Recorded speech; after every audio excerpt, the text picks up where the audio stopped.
Pues me imagino que tenemos que dar comienzo. Buenos días. Mi nombre es Christian Sincer. Muy buenos Tengo el días, gusto de doctor. estar. Mil disculpas, ¿Perdón? voy a dar la presentación en este momento. Gracias, perdón, estaba esperando. No hay problema. Muy buenos días. A nombre de la Biblioteca de Arbitraje del Estudio Mario Castillo Freire, le damos la bienvenida al Congreso Internacional de la Biblioteca de Arbitraje, la práctica arbitral en un mundo cambiante. Agradecemos la participación en la primera mesa de los doctores Florencia Boll, Nazaret Romero, Patricia Sangali, Santiago Escobar y Christian Sincer. Asimismo, agradecemos el apoyo y la coordinación del doctor Jorge Luis Collantes para llevar a cabo este importante evento. A continuación, le cedemos el uso de la palabra al doctor Christian Sincer, que nos hará el honor de moderar la primera mesa.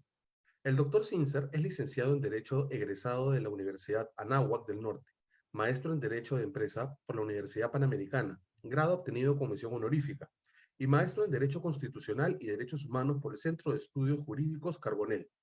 Christian se ha especializado, con más de 20 años de experiencia profesional, en la atención de delicados arbitrajes y disputas judiciales en materia civil, mercantil y familiar. Le apasionan los conflictos financieros, los conflictos tecnológicos y la recuperación de daños en general, muy particularmente los vinculados al daño moral y a los daños punitivos. Adelante, doctor. Muchas gracias, buenos días. Pues un gusto de saludarles a todos y sin más les propongo que demos comienzo con la mesa del día de hoy, con un tema que me parece sumamente interesante y relevante. Para empezar con la participación de hoy, tengo el gusto de presentar a la doctora Florencia Boll. Ella es abogada, graduada valedictorian de la Pontífica Universidad Católica Argentina en 2016 y tiene un LLM de la Universidad de Pensilvania que obtuvo en el año 2020 como becaria Fulbright. Florencia está admitida en la práctica en Argentina y en Nueva York y se especializa en arbitrajes de inversión y comerciales relacionados a sectores regulados, principalmente energía, minería, oil and gas y transporte. Florencia está basada en Washington, D.C. y desde 2020 asociada del Departamento de Arbitraje Internacional de Clifford Chance. Hola Florencia, muy buenos días. Hola Cristian, muy buenos días y muchas gracias por la introducción. Voy a dar comienzo para ser respetuosa de los tiempos de todos, pero muy brevemente hacer un agradecimiento al doctor Mario Castillo Freire y al doctor Jorge Luis Collantes por la invitación a este evento. Ahora, un segundo, voy a proyectar una presentación para que creo me sigan un poco más fácil en el tema que he escogido en esta cuestión tan interesante. Creo que están viendo un PowerPoint ahora, si es correcto, les agradecería si me pudieran confirmar. Sí, correcto. Vale, perfecto. Bueno, la verdad que este es un tema interesantísimo y se me ha hecho quizás un poco desafiante escoger algo que me hubiera llamado la atención, pero sí en los últimos meses me he cruzado mucho con esta pregunta y es la cuestión relativa a la legislación aplicable a la cláusula arbitral, al convenio arbitral, obviamente en ausencia de una elección expresa de las partes. Y esto, bueno, me ha llevado a descubrir varios criterios cambiantes para determinar esta pregunta, que obviamente es muy extensiva, y también a descubrir cómo han evolucionado estos criterios y cómo continúan evolucionando hasta muy recientemente, sin dejar, siendo que esto no es una cuestión absolutamente zanjada. Obviamente, la problemática de la legislación aplicable al convenio arbitral quizás surge de una cuestión natural y que todos en la práctica del arbitral asumimos, que es la multiplicidad de leyes que encontramos en relación a un arbitraje. Tenemos la ley que regula las capacidades de las partes para contratar, la ley propiamente aplicable al convenio arbitral, que es el tema que he elegido, pero también tenemos como una cuestión separada la ley aplicable al procedimiento, la ley aplicable al fondo de la controversia y, muy importante para que el laudo no nos quede como un souvenir de un caso, la ley aplicable al lugar de ejecución del laudo. Obviamente, el problema relativo a la aplicación de la ley o a la elección de la ley aplicable al convenio arbitral en ausencia de voluntad expresa de las partes proviene de esta particularidad tan llamativa que tiene el convenio arbitral, que es su separabilidad del contrato principal. Entonces, esto nos lleva a una primera distinción natural que muchas veces no se ve en claridad cuando se analiza un contrato íntegramente, que es la diferencia entre la ley aplicable al contrato de fondo, la ley aplicable al convenio arbitral, y quizás incluso más llamativo todavía, que es la diferencia entre la ley que rige la validez, la existencia, la forma del convenio arbitral y la ley aplicable al procedimiento arbitral per se. Esto obviamente nos lleva a una cuestión quizás más de derecho doméstico y que nos remonta a los últimos años de la carrera de abogacía, que son los famosos puntos de conexión. Bueno, puntos de conexión es como los conocemos en Argentina, pero calculo que tendrán vocablos quizás parecidos para abordar esta pregunta. Y en la averiguación sobre estos posibles puntos de conexión que nos da las normas arbitrales, he encontrado tres grandes categorías. La primera de estas, que es la solución conflictual, y es quizás la que se encuentra en la ley modelo de la CENUCMI, en la cual se remite esta cuestión a la solución que brinden las normas de conflicto aplicable. Entonces esto quizás se escinde un poco del contrato y se remite a la normativa local y a los puntos de conexión que esto establezca.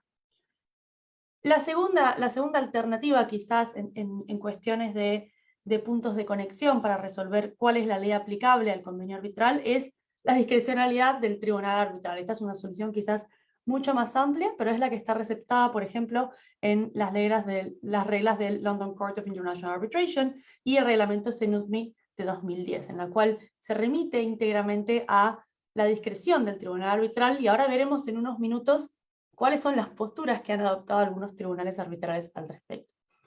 Y luego, quizás, esta es la más interesante, quizás la más debatida y la más criticada, pero no deja de ser una solución bastante directa a la cuestión, que es la cuestión relativa a las reglas, el criterio propio de la regla uniforme de conflicto. Y este es el que encontramos en el artículo 5.1a de la Convención de Nueva York, cuando se refiere indirectamente al país en que se haya dictado la sentencia en lo relativo a la legislación relevante para la determinación de la ley aplicable al convenio arbitral.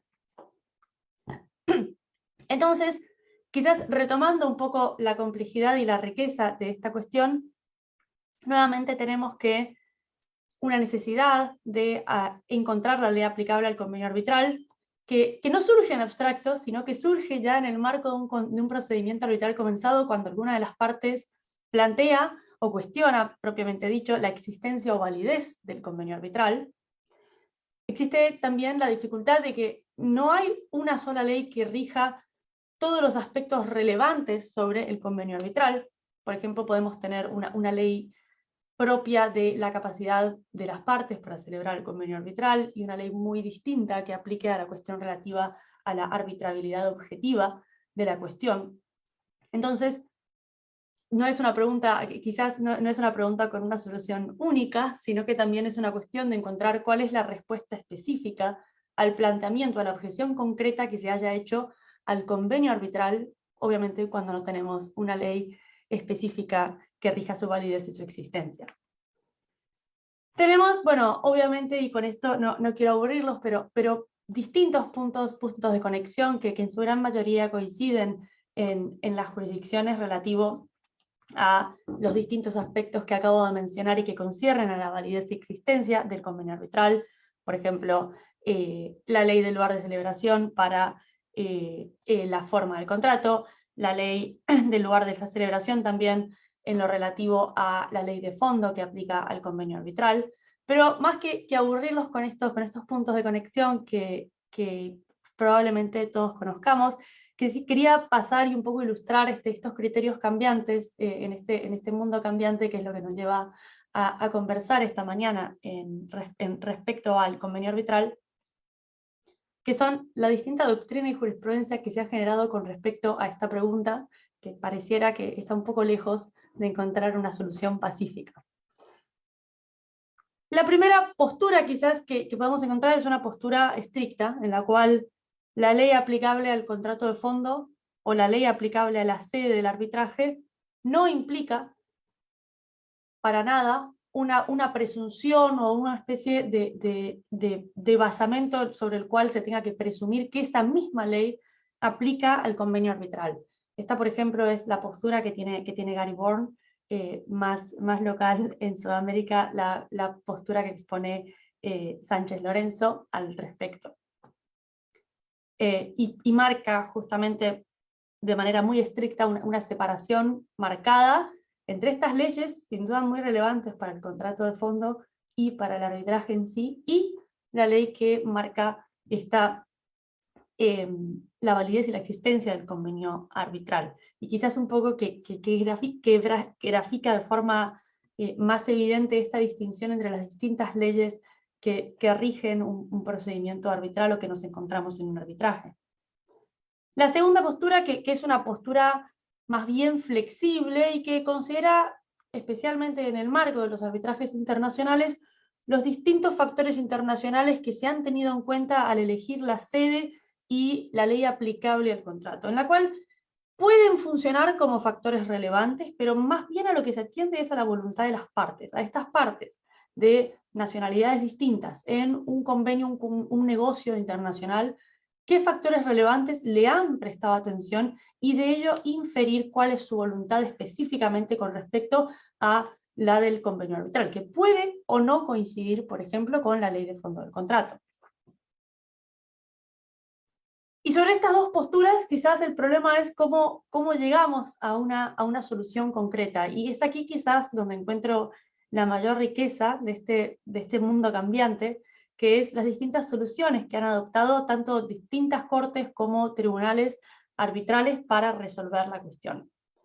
La primera, y quizás la más llamativa en el marco de un arbitraje internacional, que es la eliminación de la norma de conflicto, con lo cual todos estos puntos de conexión y distintos criterios que he mencionado y respecto de los cuales pasé muy rápidamente, no tienen mucha relevancia, sino lo que tiene relevancia es el orden público internacional, la presunción de validez del arbitraje internacional, el principio pro arbitri. Este es el caso que ha tenido la Corte de Apelaciones francesa, en el caso de Alico, es el criterio que mantiene las Cortes del Tercer Distrito de los Estados Unidos de América, y es el criterio que también han empleado. He encontrado este caso de la CCI, pero bueno, en los últimos meses me he encontrado con otros tribunales CCI que al dictaminar con respecto a la jurisdicción han adoptado este criterio y esta solución. La segunda, y quizás más parecida ya a la primera postura estricta que mencionaba hace algunos minutos, que es la determinación de un sistema de presunciones, pero un sistema de presunciones bastante estricto. Y este es, por ejemplo, el criterio que tienen las Cortes de Inglaterra. Y a mí quizás esto me llama bastante la atención, porque habiendo mencionado en la otra solución dos jurisdicciones muy conocidas, muy reconocidas por su relevancia para el arbitraje internacional, como son Francia y Estados Unidos, que teníamos un criterio. Aquí lo que nos dicen las Cortes inglesas, su postura, y ratificada en el año 2020, porque esto se ha seguido cuestionando, se ha seguido litigando, no pareciera ser una cuestión del todo pacífica, que es que lo que se presume que rige la validez y existencia de la cláusula arbitral es la ley que las partes han pactado como sede del arbitraje. Una especie de presunción en la cual lo que queremos que funcione, que rija el procedimiento, bueno, debería aplicar al fondo de la cuestión relativa sobre la validez y existencia de este convenio. No es un criterio aislado, es un criterio que, por ejemplo, también han compartido las Cortes locales de Suecia y que también han compartido en casos relativamente recientes la Corte de Singapur. Y nuevamente en jurisdicciones en las que esto se sigue cuestionando y se sigue criticando mucho y que se intenta introducir un criterio más parecido al de Dalico y al de la primera postura. Ante todos estos distintos criterios, distintas posturas, distintos marcos para abordar la cuestión, quizás lo que me queda para compartir con ustedes, y ya para concluir, son más que conclusiones, frente a todo lo que vimos, algunas preguntas, que son, por ejemplo, con respecto a los diversos criterios de la discreción del tribunal arbitral, si la solución más apropiada es la conflictual, la de su libre determinación, o aplicar un régimen uniforme como el que establece la Convención de Nueva York. Ahora, si el criterio es una solución conflictual o de libre determinación discrecional del tribunal, si se debe aplicar solo al derecho del convenio arbitral o se debe como una cuestión genérica, o se debe tomar la solución específica para el aspecto que se critica de la validez o existencia de este convenio arbitral. Es decir, ¿es una cuestión íntegra, inescindible, o podemos distinguir, por ejemplo, en función de si se cuestiona la capacidad de las partes o la arbitrariedad objetiva de la cuestión.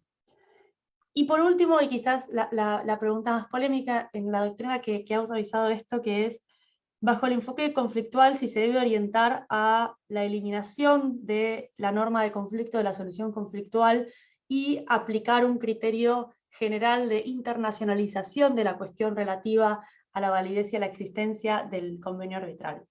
Y con estas preguntas, quizás un poco extensas y un poco acotado para el tiempo de presentación, le voy a devolver la palabra a Cristian y bueno, nuevamente dejarles saber del agrado de haber compartido esta exposición con ustedes.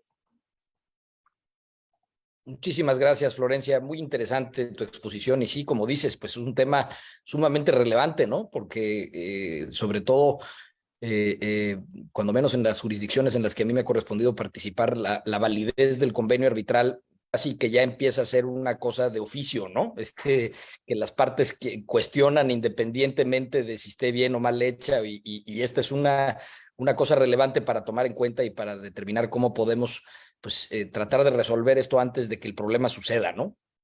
Sin dudas, quizás muchas veces cuando se cuestiona la validez arbitral hay objeciones que preocupan más y que preocupan menos, creo que hay gente que ve fantasmas, pero quizás lo curioso de la práctica y de esta cuestión es que uno quizás ve una objeción y desde una perspectiva más internacional dice, esto es una barbaridad, pero luego si aplica quizás una solución, por ejemplo, de conflicto y lo que corresponde es una normativa local, analizando la normativa local, esa objeción sí tiene bastante color y Sí, la correcto. solución correspondiente es absolutamente distinta quizás a lo de los principios internacionales. Así que bueno, será una cuestión que se irá desarrollando, me imagino, pero calculo que quizás no hay una respuesta que satisfaga o que sirva para todas las soluciones y para todos los casos. Pues muchísimas gracias. Ahora damos pie a la presentación que nos hará Patricia Sangalli. Doy una breve reseña curricular de Patricia. Patricia está inscrita en los colegios de abogados de Milán y Madrid y ejerce ante todos los tribunales italianos y tribunales de apelación, incluido el Tribunal Supremo de Casación. Trabaja activamente en asuntos y transacciones polacas y latinoamericanas, asistiendo a empresas italianas e internacionales en asuntos comerciales y corporativos. Cuenta con 20 años de experiencia y su práctica incluye el asesoramiento a clientes en negociaciones contractuales comerciales, fusiones y adquisiciones, construcción, propiedad intelectual y nuevas tecnologías, litigios y arbitrajes comerciales internacionales, involucrando jurisdicciones inglesas, italianas, polacas y españolas. Además de ser socia fundadora de SNG Partners, ha trabajado para grandes bufetes internacionales. Se licenció tanto en Milán por la Universidad Católica del Sacro Cuore como en Madrid por la Universidad Complutense de Madrid. Patricia es antigua alumna de la Academia Avanzada de Arbitraje de la CCI para Europa Central y del Este, una formación de nivel avanzado de 2 años de duración, diseñada para profesionales interesados en desarrollar una carrera como árbitros internacionales, impartida en el marco de la Corte Internacional de Arbitraje del CCI durante el año 2014 a 2015. Cursó un máster en Propiedad Intelectual y Nuevas Tecnologías en la Universidad Jagiellónica de Cracovia. Es miembro del Chartered Institute of Arbitrators y del European Branch Committee. Es miembro del ARBIT, miembro de la sección italiana del Club Español de Arbitraje y miembro de la sección polaco-ucraniana del SEA. Es miembro de la Comisión DAB del SEA y de la Comisión para la Inclusión de la Discapacidad y la Eliminación de Barreras del SEA.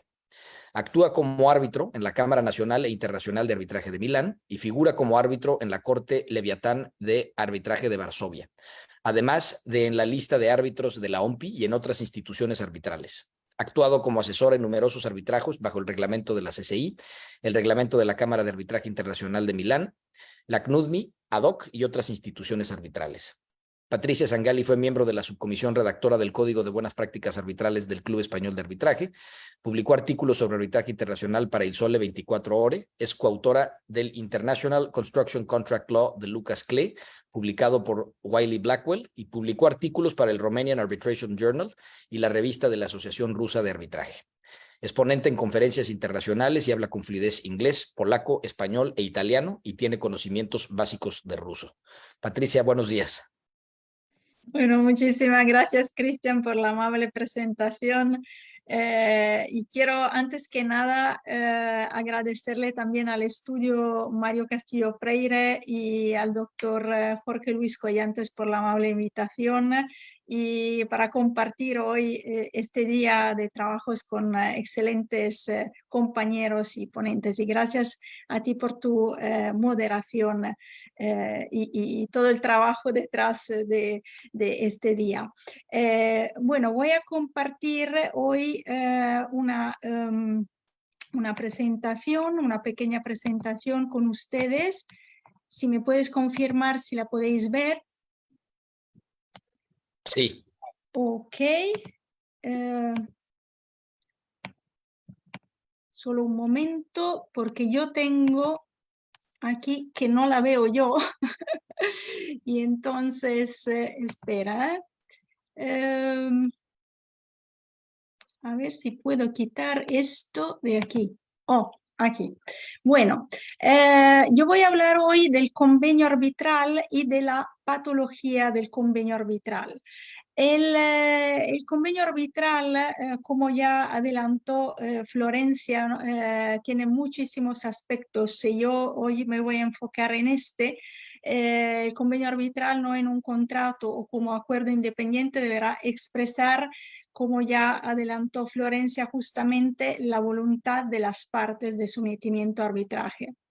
Y el convenio, que podrá adoptar la forma de cláusula incorporada a un contrato o de un acuerdo independiente, deberá expresar esta voluntad de someter a arbitraje todas o algunas de las controversias sobre materias de libre disposición que hayan surgido o puedan surgir respecto de la determinada relación jurídica contractual o no contractual entre las partes. Y esto es un asunto fundamental y esencial entre las partes, justamente. Esencial es redactar entonces unas cláusulas que sean claras, sencillas y completas. Y con eso, ¿qué quiere decir? Que las mismas no dificulten posteriormente el acceso a esa vía y que otorguen seguridad y garantía a las partes. Os voy a dar algunos ejemplos hoy de unos casos para entender qué es lo que puede pasar en el sentido de que no dificulten posteriormente el acceso a esa vía. Y lo vamos justamente a ver. ¿Qué se entiende para cláusulas patológicas? El diccionario de nuestra biblioteca entiende como cláusulas patológicas, como cláusulas que hacen referencias a convenios arbitrales que por su contenido resultan o pueden resultar incoherentes, ambiguos o inaplicables, que es justo lo que no tiene que pasar cuando las partes lleguen a un momento que tengan que solucionar alguna controversia. Y también se utiliza esta expresión en caso de convenios arbitrales que resulten en un arbitraje no idóneo para la correcta resolución de las partes, y entonces eso va a crear el problema. Por ejemplo, empezamos con unos ejemplos concretos. La cláusula arbitral patológica: designación de una institución arbitral inexistente.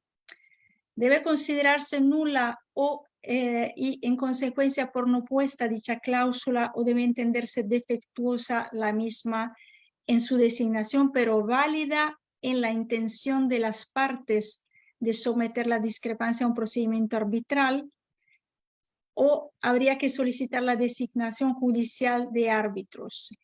Esta es una disputa que nos obligaría en este caso a acudir a la jurisdicción ordinaria con el riesgo de recibir una declinatoria por la parte contraria, tener que solicitar al Tribunal Superior de Justicia la designación de árbitros tras acreditar la inexistencia de la institución en su día designada. Y la más que posible negativa de la jurisdicción ordinaria a declararse competente para conocer del asunto. Y eso también, en todo caso, en cualquiera de estas opciones que he mencionado, obligaría a empeñar más tiempo a empeñar más tiempo, que es precisamente lo que queremos evitar, ¿no? Cuando sometemos un procedimiento a arbitraje, es cuando las partes quieren ganar tiempo. Mientras que en este caso, si hay una cláusula que sea incoherente o que que obligue a acudir a la jurisdicción ordinaria, precisamente nos va a costar de tiempo.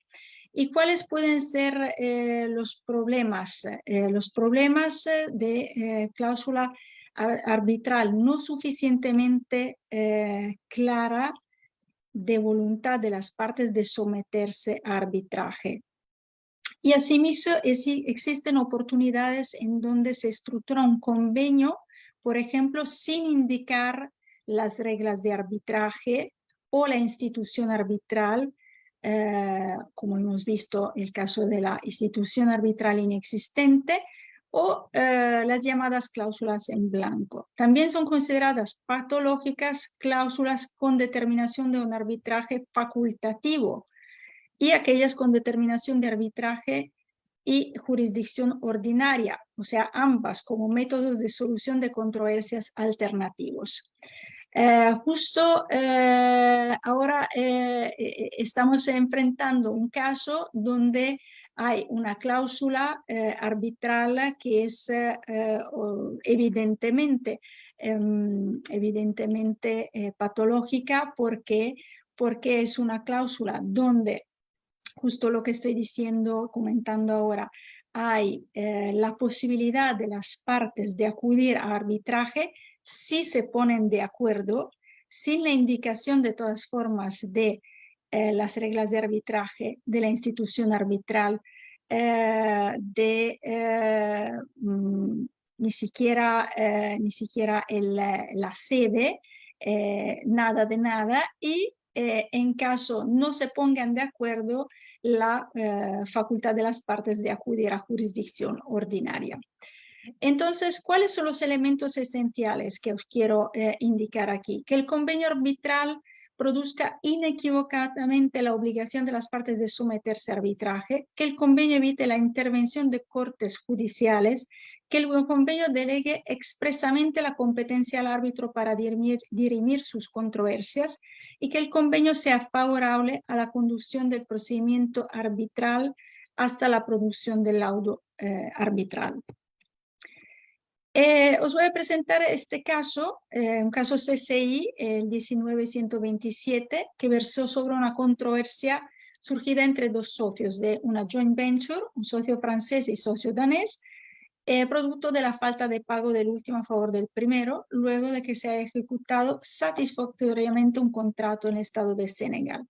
Se creó confusión respecto al centro arbitral que debía dirimir la controversia con la cláusula arbitral, que, como podéis ver, disponía lo siguiente. En caso de disputa, los socios intentarán llegar a una solución amigable. Cuando y en caso se genere la necesidad, las partes podrán acudir a la Corte de Arbitraje para resolver su disputa y en caso de disputa, las normas FIDIC prevalecerán. ¿Qué ha decidido el Tribunal Arbitral?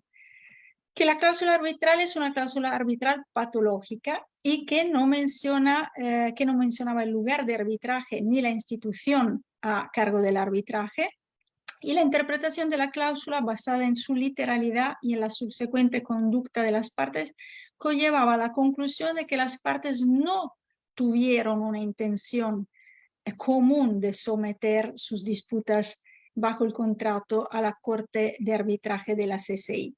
Y entonces las partes revocaron el acuerdo arbitral, sometiendo su disputa a las cortes estatales danesas. Y el hecho de que el demandante haya cambiado luego su manera de pensar y unilateralmente sustrajo su demanda de las cortes estatales danesas, una vez la Corte Internacional de la CCI aceptó que el caso debía proceder, no tenía ninguna relevancia. Y entonces la cláusula ni siquiera, hemos visto, mencionaba las reglas arbitrales que regían el proceso arbitral, ni mencionaba el lugar donde se debía desarrollar el arbitraje. Cláusula típicamente patológica. Que exista este tipo de patología en una cláusula, la pregunta es, ¿debe ser directamente, automáticamente declarada como nulo e ineficaz? Deberá definirse, interpretarse las conductas de las partes, como mencionó mi estimada compañera anteriormente. Entonces, la conducta de las partes durante la negociación. Entonces, las presunciones que mencionó Florencia durante la ejecución del mismo, las comunicaciones que cursaron entre ellas. Entonces no se puede dejar de un lado la interpretación de una cláusula y la voluntad de las partes, que la voluntad que las partes hayan tenido en el momento de incluirla en el contrato y de suscribirla como convenio arbitral. Por último, ¿qué quiero comentar aquí? Obviamente sería ideal que las partes dieran inicio al mecanismo de solución para dirimir controversias existentes entre ellas con la indicación de todos los elementos, reglas, cantidad de árbitros, el fuero. Pero, sin embargo, en muchas oportunidades esto es imposible y entonces ante esta imposibilidad, no siendo las partes quienes solucionen de buena fe y de común acuerdo la complejidad de este tipo de cláusula patológica, deberá entenderse que sea propiamente el tribunal arbitral quien lo decida, teniendo en cuenta el principio de competence.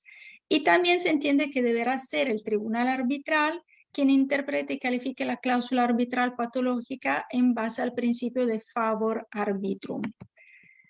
Entonces, hemos visto ya este tipo de elementos y esto obviamente en cuanto a tiempo y costo, lo más probable es que es un proceso judicial, podría ser bastante largo, como hemos visto en términos de tiempo y en términos de costos, y lo más beneficioso para las partes sería que el procedimiento pudiera seguir como procedimiento arbitral, sin obviamente reclamar anulación por invalidez del convenio y la parte que lo requiera entonces acuda a un proceso judicial para una decisión al respecto. Entonces, estos principios que os he comentado se añaden también a los principios y reglas civiles contractuales. ¿Por qué? Porque al ser el convenio arbitral un contrato, también serán aplicables los principios y reglas civiles contractuales y para estos casos de cláusulas arbitrales patológicas también habrá que tener en cuenta el principio de buena fe, que no puede considerarse como una conducta acorde a la buena fe que una de las partes obviamente haya acordado de acudir al arbitraje y que luego rechace el mismo y acuda a la justicia ordinaria, y además el principio de conservación de los actos jurídicos. O sea, las partes contratan o celebran un acto jurídico por la idea que ese pacto se respete y se mantenga. Y con eso acabo, digamos, mi presentación y espero que os haya dado una idea de lo que es el convenio arbitral patológico. Voy a ver, por ejemplo, en el caso que tengo ahora, qué es lo que las partes van a decidir, porque yo estoy justo en ello. Estamos viendo si las partes se pueden poner de acuerdo sobre el tema de esta cláusula patológica que os comenté, o si tendrán que acudir obviamente a justicia ordinaria y con un gasto de tiempo y de costos obviamente superior de lo que se esperaba. Nada, muchísimas gracias por su atención y dejo la palabra al siguiente panelista. Muchas gracias, Patricia. Y pues sí, como dices, es un tema muy relevante, ¿no? A mí me gustó mucho esto que comentabas al final respecto del principio de buena fe. porque la verdad es que hace todo el sentido, ¿no? Si las partes firmamos un acuerdo donde hay una cláusula arbitral y donde cuando menos en principio parece que está claro que eso es lo que queríamos, ¿no? Independientemente de que igual y alguien no lo hizo de manera adecuada, ¿por qué debiera entonces ser tan recurrido el cuestionar ese acuerdo, ¿no? Bueno, pues sí, lo que pasa es que de repente la gente se pone creativa y hacen unas cláusulas arbitrales que son todo menos eso, ¿no? Pero muy interesante, me gustó mucho ese planteamiento y pues ahí nos platicas cómo te va en el asunto este que traes, ¿no? Bueno, yo, Cristian, creo que como dices tú, es que la gente se pone mucho más creativa, sobre todo cuando es el momento de resolver alguna controversia y cuando empiezan a pelearse, porque en principio son todos muy amigables cuando hay que suscribir un contrato, pero luego es lo que llega a los profesionales, ¿no? Bueno, Dirimir la y también controversia. y también es el trabajo resolver esas Claro, diferencias, como deba de ser, ¿no? claro. Independientemente de esa buena fe inicial. Pues muchísimas gracias, Patricia. Ahora damos pie a la exposición del licenciado Santiago Escobar. Él es licenciado en Derecho por el Instituto Tecnológico Autónomo de México, donde se graduó con honores. Cuenta con un LLM por parte de la Universidad de Columbia, igualmente con honores. Es asociado senior de Bufete Asali, una firma mexicana especializada en la resolución de controversias. Cuenta con más de 10 años de experiencia en la resolución de complejas disputas comerciales, principalmente relacionadas con la industria energética, tecnológica, alimentos y bebidas y construcción. Ha participado en diversos procedimientos arbitrales tramitados por las reglas de la ICC, la London Court of International Arbitration, UNCITRAL, CAM y CANACO.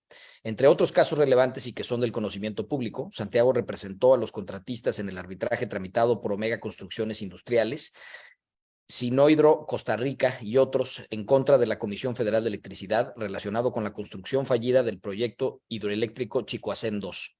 Este arbitraje culminó en un laudo que condenó a CFE al 100% de las pretensiones reclamadas por los contratistas por un monto superior a los 220 millones de dólares norteamericanos. Santiago se encuentra autorizado para ejercer derecho en México y en el estado de Nueva York. Buenos días, Santiago, bienvenido. Hola, muy buenos días, Cristian. Muchas gracias por la presentación y igual brevemente pues un agradecimiento al doctor Mario Castillo Freire, al doctor también Jorge Luis Collantes por la invitación y así como todos los que con su esfuerzo hacen posible este congreso. Voy igualmente a proyectar una breve presentación y nada más si me pudieran confirmar que la están viendo. Perfecto. El tema que yo elegí para este congreso tan interesante es el de las cláusulas escalonadas y los no signatarios, a las partes no signatarias de los convenios arbitrales. Creo que encaja muy bien con el tópico del congreso, que es el tema del mundo cambiante, porque, bueno, mi reflexión es que hay temas que aparentemente pues, han sido tratados con amplitud por la doctrina, por los procedimientos, pero todavía en este campo tan interesante que es el arbitraje se encuentran temas que están muy poco explorados y creo que este es uno de ellos, ¿no? Como estructura y en mi muy breve presentación, primero hablaremos de ciertas generalidades sobre las cláusulas escalonadas, que creo que todos conocemos, pero que servirán mejor para entender el tema que quiero exponer. Posteriormente pasaré a identificar cuál es la materia en estudio y por último brindaré ciertas razones por las que, en mi opinión, los requisitos de una cláusula escalonada no deben aplicarse a las partes no signatarias de un acuerdo arbitral.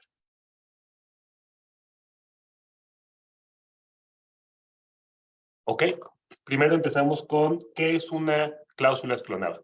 Nosotros sabemos que las cláusulas escalonadas son aquellas donde las partes han pactado que existen pasos previos antes de iniciar una disputa o un arbitraje. Por ejemplo, es muy común que existe un único paso previo consistente en una negociación o una mediación, pero también existen cláusulas escalonadas, yo diría, muy complejas, donde las partes han previsto que se deben agotar varios mecanismos, como posiblemente primero una negociación y luego una mediación, antes de que las partes puedan proceder a enviar una controversia al arbitraje, ¿no? Básicamente, lo que se busca con este tipo de cláusulas es que la disputa arbitral sea únicamente el último recurso y que antes de eso las partes hagan o agoten ciertos esfuerzos para tratar de resolver sus controversias.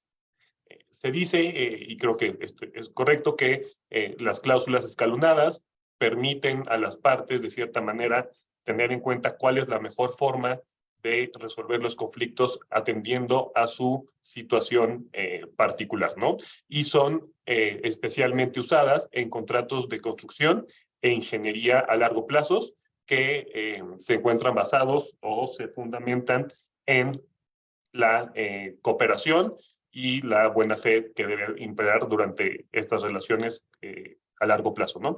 Como ya lo adelanté, generalmente los mecanismos que se utilizan como cuestiones previas a los procedimientos arbitrales son tres, que es la negociación, luego está también la mediación, y finalmente, y sobre todo en temas de construcción, es muy común, en mi opinión, ver contratos donde se prevé la posible participación de un experto o dispute board, ¿no? En temas de construcción, ¿no? ¿Por qué las partes pactan cláusulas escalonadas, ¿no? Y se han identificado varias ventajas que este tipo de cláusulas pueden ofrecer. Primero, se dice que las cláusulas escalonadas permiten a las partes resolver sus desacuerdos de una forma relativamente económica, porque se podría lograr resolver la controversia sin incurrir en, como ya sabemos, muy altos costos relacionados con los procedimientos arbitrales. Una segunda ventaja de las cláusulas escalonadas es que proporcionan a las partes un periodo de reflexión contractual en el cual las partes pueden reevaluar y valorar cuáles las implicaciones que tendría en todo caso iniciar un procedimiento pues, jurisdiccional, que como ustedes todos sabemos es un tema más, ya entra en lo antagónico y pues, permite a las partes determinar si sí quieren ya tomar ese paso o si consideran que es más fructífero y beneficioso pues buscar un tema, tratar de resolver la disputa por otras vías. Permiten, como adelanté, que permiten que las partes mantengan actitud de confianza y cooperación, especialmente relevantes en los contratos que se ejecutan a largo plazo.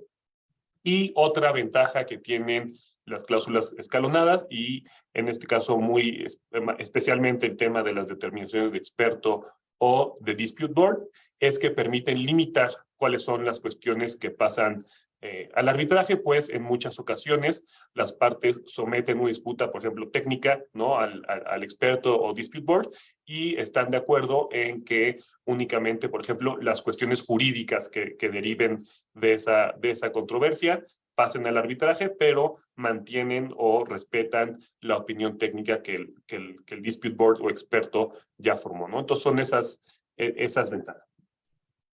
En cuanto a la naturaleza de las cláusulas escalonadas, considero importante hablar de dos temas, ¿no? Y el primero es su ejecutabilidad.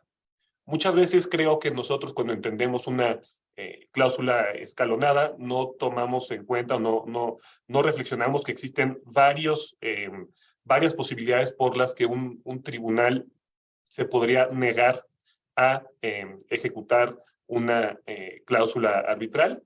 En realidad existen muchas decisiones de tribunales estatales negando la ejecución de cláusulas escalonadas bajo el argumento de que las mismas no ofrecían un grado de certeza suficiente a las partes y que por lo tanto eran imposibles de ejecutar, ¿no? Esto es un tema pues muy delicado, como señaló o adelantó Patricia, podrían cometerse en un tema de una cláusula patológica que en mi opinión generalmente está provocado por el hecho de que durante la negociación y celebración de los contratos y la redacción de sus cláusulas no se suele involucrar a abogados expertos en resolución de controversias, sino que, como sabemos, se deja generalmente en las manos de los abogados corporativos que no en todas las ocasiones tienen la experiencia necesaria pues, para saber cómo es la mejor forma de redactar una cláusula de resolución de controversias y en este caso específicamente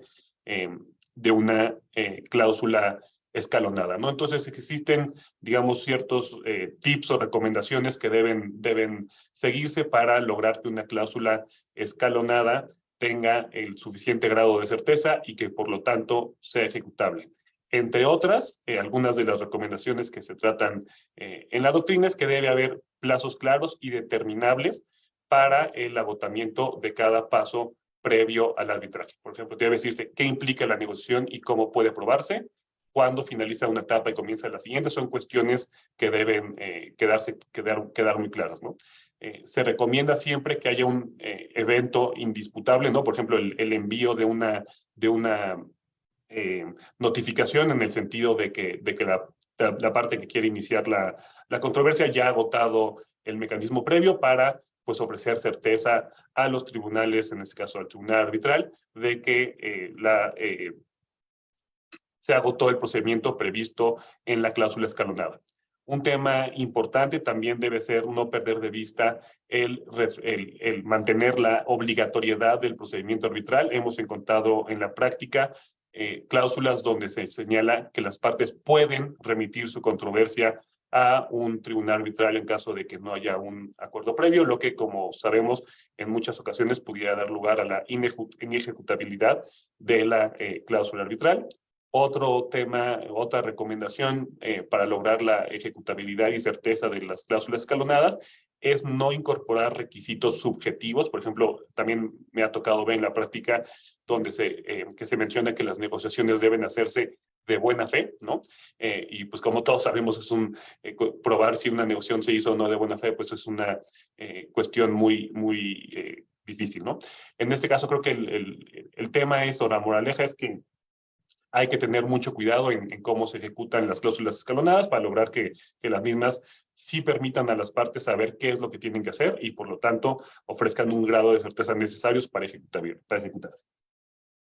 Otro tema que me parece muy importante es determinar si cumplimiento o incumplimiento de los requisitos de una cláusula escalonada es un tema de jurisdicción o de admisibilidad, ¿no? Y las implicaciones pueden ser, o bueno, son muy importantes. Por ejemplo, en caso de que se determine que es un tema de jurisdicción, existen muchas posibilidades de que la parte se mantenga, que quien debe resolver esta cuestión al final del día es un tribunal nacional. Y también en caso de que se estime que es un tema de jurisdicción, esto daría lugar a un riesgo, el incumplimiento de la cláusula escalonada daría lugar a un riesgo grande, ¿no? De una posible nulidad del lado arbitral, cuestiones que no están presentes en caso de que se determine que es una cuestión de admisibilidad, ¿no? En este caso y del estudio que pude realizar, existió durante mucho tiempo opiniones encontradas, ¿no? Había varios tribunales en diversas jurisdicciones que sostenían que el cumplimiento o incumplimiento de una cláusula escalonada es un tema de jurisdicción, ¿no? Pero recientemente, en 2021, el Tribunal Superior de Hong Kong entró a la cuestión en un caso y resolvió que el cumplimiento o incumplimiento de una cláusula escalonada es un tema de admisibilidad y que por lo tanto es competencia de los árbitros y no de los tribunales locales. Es un caso típico de cláusula escalonada donde se decía que la disputa debía negociarse o que las partes debían entrar en un procedimiento de negociación antes de iniciar el procedimiento arbitral y que tenían que involucrar a los CEOs de la contraparte, ¿no? Una de las partes estimó ya cumplido este procedimiento, envió la notificación correspondiente e inició el arbitraje. La contraparte, el demandado, cuestionó el hecho de que si se había satisfecho o no puntualmente la cláusula escalonada, cuestionando así la jurisdicción del tribunal arbitral, pero como adelanté, al final del día, el Tribunal Superior de Hong Kong resolvió que el tema en favor del actor y determinó que ya se había cumplido el procedimiento previsto en la cláusula escalonada cuando el demandado intentó anular el laudo con base en la determinación que para tal efecto habían tomado el tribunal arbitral, ¿no? Entonces, en la resolución del Tribunal Superior de Hong Kong analiza varias sentencias de Estados Unidos y de Singapur, entre otras cosas, y determinó, como adelanté, que se trata de un tema admisibilidad, distinguiendo opiniones previas de tribunales de Inglaterra y Gales, donde se había señalado que el tema era una cuestión de jurisdicción. Esta resolución es importante porque Hong Kong también es una jurisdicción cuya legislación arbitral se basa en la ley modelo y que como tal tiene cierto impacto en los más de 100 países que utilizan, incluido en mi caso México, que utilizan la ley modelo como base de sus legislaciones arbitrales.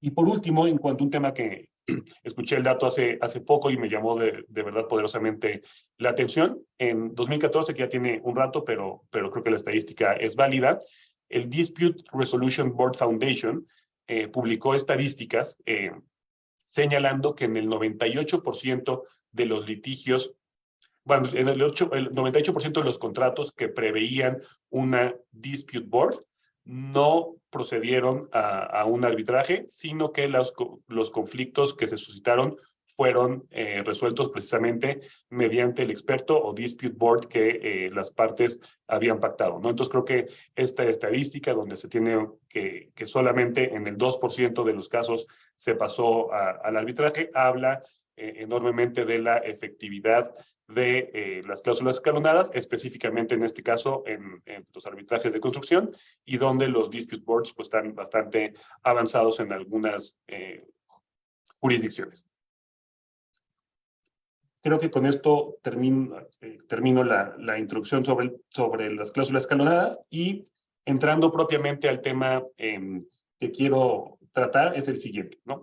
Es qué pasa cuando en un arbitraje una parte busca incorporar a un no signatario, así lo hace en la notificación o solicitud de arbitraje, y ya dentro del procedimiento arbitral, una de las defensas del nuevo demandado es que cuestionando la posibilidad que tendría el demandante de hacer reclamos en su contra bajo el argumento de que no se cumplieron los pasos previstos en la cláusula escalonada establecida en el convenio arbitral respecto de su persona, ¿no? Que obviamente no se trata de cuestionar lo que hizo el demandado signatario, ¿no? Sino más bien el demandado no signatario es el que cuestiona que no se cumplió, o por ejemplo, que no participó en la negociación previa al procedimiento arbitral que estaba prevista en la cláusula, ¿no? Y creo que una primera impresión del tema podría dar lugar a pensar que si una parte no signante se está incorporando a un procedimiento arbitral con base en determinada cláusula arbitral, debe hacerlo en las mismas condiciones previstas en el propio acuerdo arbitral y por lo tanto tendría que agotar los mecanismos previstos en la cláusula escalonada. Sin embargo, y es un tema que me está tocando reflexionar por un caso que llevamos en el despacho, creo y mantengo que existen importantes argumentos para sostener que los requisitos de una cláusula escalonada no son aplicables a los no signatarios, ¿no? Y traté de agrupar estos argumentos en dos grupos principales, que son temas relacionados a las cláusulas escalonadas per se, y hay otros temas propios de las teorías de incorporación de los no signatarios, ¿no? En cuanto al primer grupo, como adelanté, uno de los principales beneficios de las cláusulas escalonadas es el ahorro de costos, ¿no? Pero cuando en el momento práctico, tratando de incorporar a un no signatario, invitándolo, por ejemplo, a participar en una negociación o mediación, se aumentarían los costos, se alargaría cualquier procedimiento de negociación y en general se desdibujarían ciertos beneficios en los cuales normalmente tienen como razón de ser la adopción de las cláusulas escalonadas, ¿no? Otro tema inicial, hablando y en contradicción del beneficio de la actitud de cooperación en contratos de largo plazo, en mi experiencia, cuando una parte ya está pensando en incorporar a un no signatario a un procedimiento arbitral, ya lo que está pensando es partes, ahora sí que quién te las va a pagar, ¿no? O sea, ya creo que ya se hace esta decisión en un contexto de disputa donde es poco probable que la participación en una negociación pueda dar lugar pues a seguir manteniendo la actitud de buena fe y cooperación que deberían tener las partes de un contrato a largo plazo, ¿no? Otro tema por el cual sería cuestionable exigir el cumplimiento de estos requisitos a un no signatario es que necesariamente o muy probablemente se multiplicarán las cuestiones objeto de resolución por parte del tribunal arbitral. Es pues prácticamente una certeza que en caso de que un signatario sea incorporado en contra de su voluntad a un procedimiento arbitral y que no se hubiere cumplido el procedimiento de la cláusula escalonada, es un tema que va a ser sujeto a impugnación, ¿no? Entonces, en este caso, el permitir o exigir que los no signatarios cumplan con estos requisitos tendrá como efecto negativo el imponer mayores cuestiones bajo la resolución del tribunal arbitral. Otro tema u otro argumento para sostener que las cláusulas escalonadas son inaplicables a los no signatarios, creo que es el tema de la futilidad.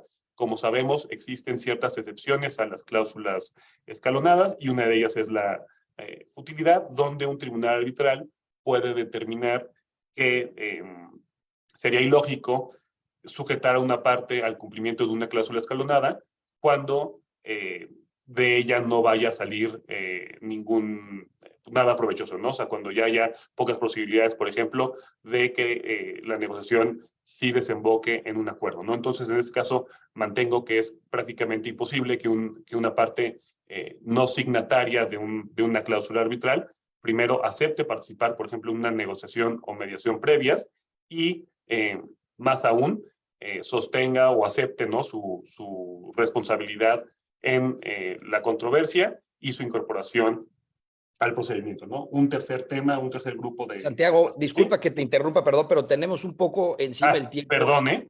Bueno, perdón la interrupción, pero no, para mil respetar gracias, también el tiempo de Nazaret.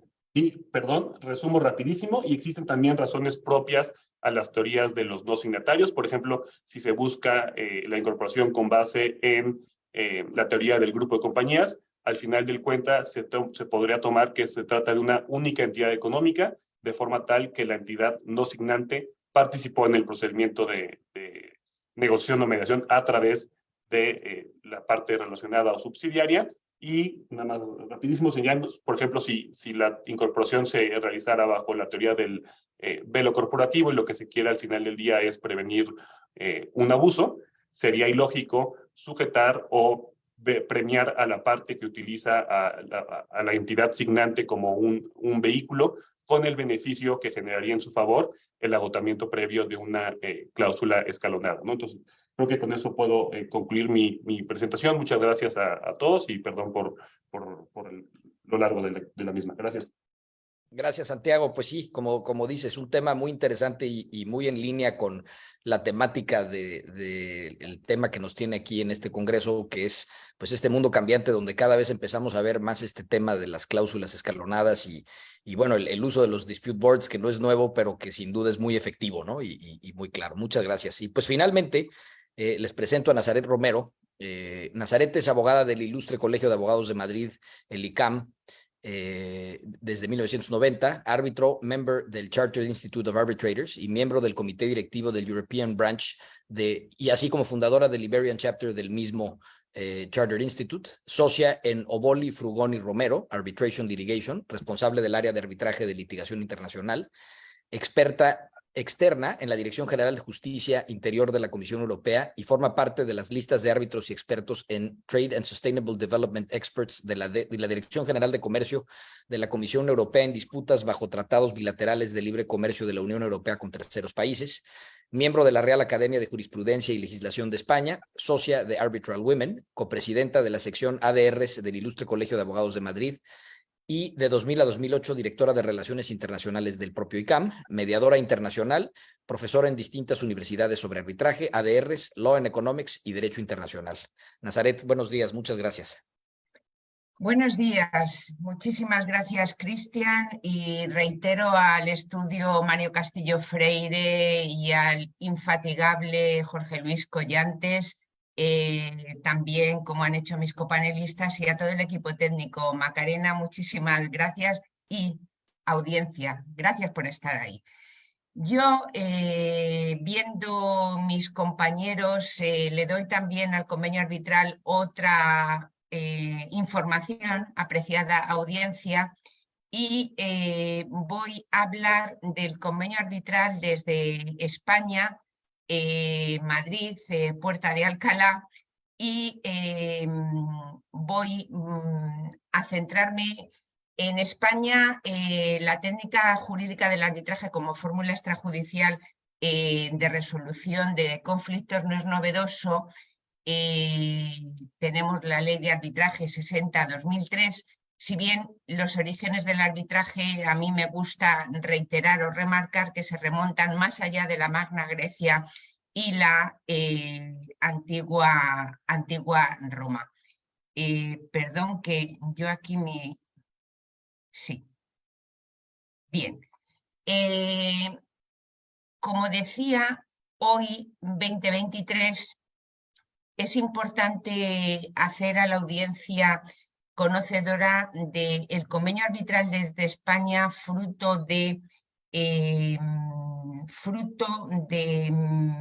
inspiradores, pioneros, que del año 53, la primera ley de arbitraje, del año 1988 a el año 2003 y la ley de arbitraje que tenemos hoy, esta ley es fruto de la incorporación de la ley modelo de la Comisión de la Ley de Naciones Unidas de CENUDMI, recomendada por la Asamblea General de Naciones Unidas en su resolución 4072. El legislador español hábil, viendo lo que había pasado en el 53 y en el 88, lo que hace es acoger e incorporar la ley UNCITRAL y con el propósito que perdura hasta hoy y nos sentimos orgullosísimos de las nuevas necesidades que tenía la práctica arbitral. Digo en mi diapositiva, piensa local, actúa internacional, y voy a explicar un poquito qué quiero decir para luego volver a estas sentencias de las cuales hoy debemos considerar a los pioneros y a todos los actuantes en el arbitraje estar honrados por lo que hemos conseguido. Nuestra ley de arbitraje tiene un ámbito espacial limitado al territorio español y se va a aplicar tanto a arbitrajes nacionales como internacionales. El ámbito de aplicación a todas las materias de libre disposición conforme a derecho. La ley en su artículo 4, ley 60/2003, nos habla de estas reglas de interpretación, en las que cabe destacar que dota a la institución administradora de arbitraje y a los árbitros de las facultades de interpretación de la autonomía de la voluntad de las partes y en virtud de sus normas de funcionamiento, por el hecho de que las partes se vayan a someter, si hablamos de arbitraje administrado, a las reglas de esta institución arbitral y no hablamos de arbitraje ad hoc. Se integra el contenido del convenio arbitral en esta autonomía de la voluntad de las partes y se entiende que esta autonomía de la voluntad se ha manifestado directamente a través de declaraciones de voluntad de las partes o indirectamente mediante la declaración de voluntad de que el arbitraje sea administrado por una institución arbitral y se rija por un reglamento.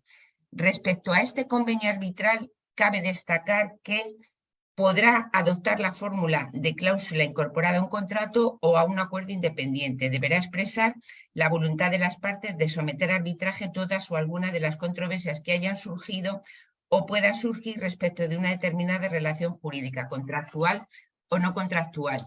Deberá constar por escrito, aplicando la ley modelo UNCITRAL, deberá constar por escrito en un documento firmado por las partes o bien en un intercambio de comunicaciones que deje constancia de tal acuerdo.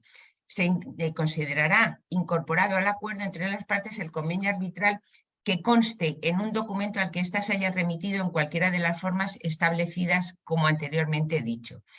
En los arbitrajes internacionales que explica nuestro artículo 3 de la Ley 60/2003, el convenio arbitral será válido y la controversia será susceptible de arbitraje si se cumplen los requisitos establecidos por y da a elegir las normas jurídicas elegidas por las partes para regir el convenio arbitral, por las normas jurídicas aplicables al fondo de la controversia o por el derecho español. La ley mantiene respecto al convenio arbitral el efecto positivo y el negativo, y así mantiene la regla de que debe ser hecho valer por las partes, específicamente por el demandado, a través de la declinatoria, según nos enuncia el artículo 7 de la Ley de Arbitraje. Es decir, que si una parte presenta una demanda y la contraparte no interpone la declinatoria, se da por válida la sumisión a juzgados y tribunales, o bien durante el proceso judicial en que se haya interpuesto una declinatoria, no impide que el procedimiento arbitral se inicie o continúe. Es decir, el convenio arbitral se refuerza el criterio antiformalista, es decir, el principio de flexibilidad que tenemos en el arbitraje, con la única salvedad de que haya de constar por escrito el reconocimiento de la permisibilidad, y reforzado con la situación de COVID que hemos vivido, en cuanto al tema de facilitar todo lo que es la vía telemática electrónica. Se consagra además la validez de la cláusula arbitral por referencia, es decir, que no conste en un documento principal, sino en un documento separado, y así mismo, en cuanto a los motivos de anulación del laudo, expresamente van precluidos por 5 motivos, entre los que en nuestra ley de arbitraje, en artículo 41, basándonos en el artículo 5 del convenio de Nueva York, dice que el convenio arbitral será motivo de anulación del laudo, que el convenio arbitral no existe o no es válido. En resumen, se produce una integración del contenido del contrato de arbitraje o convenio arbitral dentro de la normativa aplicable a las relaciones de las partes. El convenio tiene fuerza de ley entre las partes, ya lo hemos hablado, mis compañeros han hablado del principio de separación del convenio arbitral, del principio competence o favor arbitri, así como del principio de orden público sancionado a través de los motivos de anulación del laudo. ¿Por qué hablo de, y vuelvo a la diapositiva? Piensa local, actúa internacional, porque en la evolución que en estos breves minutos quiero transmitir a la audiencia, hoy, 20 de febrero 2023, verdaderamente la unión de elementos hace que España pueda sentirse orgullosa, porque el legislador finalmente ha basado el principio sacrosanto de autonomía de la voluntad de las partes en el artículo 10 de la Constitución española, y no, como anteriormente, se basaba en el artículo 24 de la Constitución española en cuanto a la tutela judicial efectiva. Digamos que esta libertad que consagra la Constitución española como Estado social y democrático de derecho, en el que se propugna la libertad, la igualdad, el pluralismo político, esta libertad sacrosanta se ve reflejado, entre otras, en estas sentencias que tengo aquí, y que la audiencia luego puede, están vinculadas, puede tranquilamente conocer. Es decir, consagramos que el convenio arbitral que forma parte de un contrato, tenemos la mínima intervención judicial remarcada en el artículo 7, equivalente jurisdiccional se supera por libre autonomía de la voluntad de las partes. A ver, libre autonomía lo podemos llamar como efecto boomerang, porque esta libre autonomía de la voluntad de las partes, estando aquí juristas, evidentemente, que se sepan aconsejar por los counsel, los abogados, o que, llegada la fase de proceso jurisdiccional arbitral, sepan entender lo que el competence otorga a los árbitros, y siempre, evidentemente, con el límite del orden público. Resumo aquí lo que trataría en horas como mis compañeros, valoración previa al redactar la cláusula de arbitraje o convenio arbitral. Principalmente en España, los artículos que enumero ahí, valorar la arbitrabilidad de la materia, posibles problemas relacionados con el orden público y lugar donde es previsible ejecutar el laudo. Problemas aquí inmensos y no me puedo detener. Realizar la redacción de la cláusula arbitral, evidentemente, si queremos que funcione, la cláusula arbitral que no sea la cláusula de midnight y que sea la cláusula número 1 al elaborar un contrato o al asesorar en un contrato ya establecido, que sea en lugar de proarbitraje y que sea una ley de procedimiento que sea capaz de satisfacer las necesidades y voluntades de las partes contratantes. Evidentemente, derecho sustantivo adecuado a nuestros intereses, ley aplicable a la ejecución del laudo, importantísimo. No es lo mismo un tribunal donde no sea lugar pro arbitraje a un lugar de ejecución del laudo que sea un lugar cómodo, y me vienen a la mente ejemplos del despacho que evidentemente por confidencialidad debo obviar, pero permitirme una amable sonrisa. Y sobre todo considerar la posibilidad importantísima de predeterminar el perfil de los árbitros. ¿Por qué? Por efectividad, por eficiencia y por costes. Patricia Sangali ya lo ha comentado, el Código de Buenas Prácticas aquí también está hipervinculado, del Club Español del Arbitraje, coautora en cuanto al tema de consolidación de arbitrajes de instituciones arbitrales.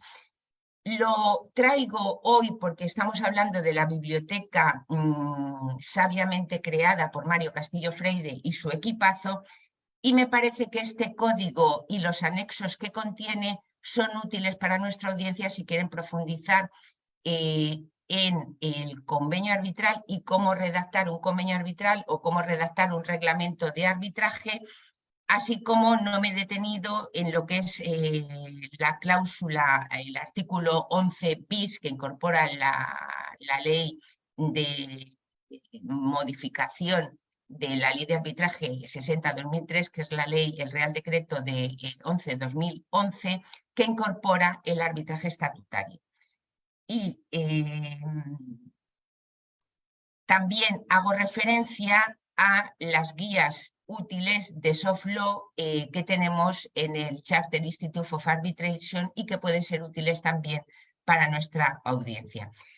En resumen, muchísimas gracias por haberme permitido estar hoy con todos ustedes o con todos vosotros, y sobre todo reiterar que la competencia en armonía de las distintas instituciones arbitrales depende, al elaborar un convenio arbitral, de los criterios internos de las partes, pero también de los abogados y los counsel como proveedores de servicios dispuestos a asesorar a las partes en arbitraje. ¿Qué institución arbitral es la más adecuada para ser valedora de incorporar en el contrato la cláusula de resolución de controversias o ADR más idónea a los intereses en juego hoy y a futuro? Gracias. Nazaret, muchísimas gracias. Pues sí, la verdad es que como dices en tu presentación, muy práctica, muy sucinta, sin embargo muy clara, que depende muchas veces de los otros, los asesores, ¿no? Y cuando se ponen estas cláusulas, híjole, que si me permiten la expresión, pero pareciera como de primaria, ¿no? Y sin embargo la gente no se va a las cláusulas modelo y no, o sea, entonces yo me quedo un poco con eso, que es increíble que este sea un tema de veras tan discutido, y entiendo, es natural, así tiene que ser, pero cuando debiera ser algo que ya pues debería estar, creo yo, un poco más establecido en el mundo jurídico, y que la gente tuviera más conciencia. Yo creo que ahí pues es el valor de congresos como este y de paneles como este que permiten ¿no? Difundir esta cultura y estas preocupaciones y que no solo la gente que se dedique al arbitraje esté involucrada en los temas de arbitraje, sino que también los consejeros de las empresas, los abogados corporativos y los litigantes en general, que luego digo, yo me acuso que soy litigante de origen, y somos malos para estas cosas luego porque pues lo que estamos tratando de hacer es encontrarle cómo no en lugar del cómo sí, ¿no? Y bueno, yo estoy de acuerdo contigo, Cristian, y creo que ha sido con la intervención de Patricia o Florencia. Limitemos la capacidad de creatividad porque la pólvora ya la fabricaron y si existen cláusulas modelo es porque alguien pensó antes. Y humildemente. alguien bien, lo pensó mucho, ¿no? Así es. Además lo pensó mucho, de acuerdo. Y hacen bien en seguir una triste pero sabia cláusula modelo tipo. De acuerdo. Pues desafortunadamente se nos acaba el tiempo para este tema tan interesante. Yo quiero agradecerle a los expositores del día de hoy el honor de haber compartido esta mesa con ustedes. Y pues también sumarme al agradecimiento que se hace al estudio Mario Castillo Freire y a Jorge Luis Collantes por habernos invitado, a los participantes, a los que hayan estado aquí como escuchas. Lástima que no pudimos exponer un poquito más y tener una discusión que teníamos planeada, pero bueno, el tema da para mucho, ¿no? Y pues agradecerles a todos su preparación, su participación y espero poder verlos de nuevo muy pronto.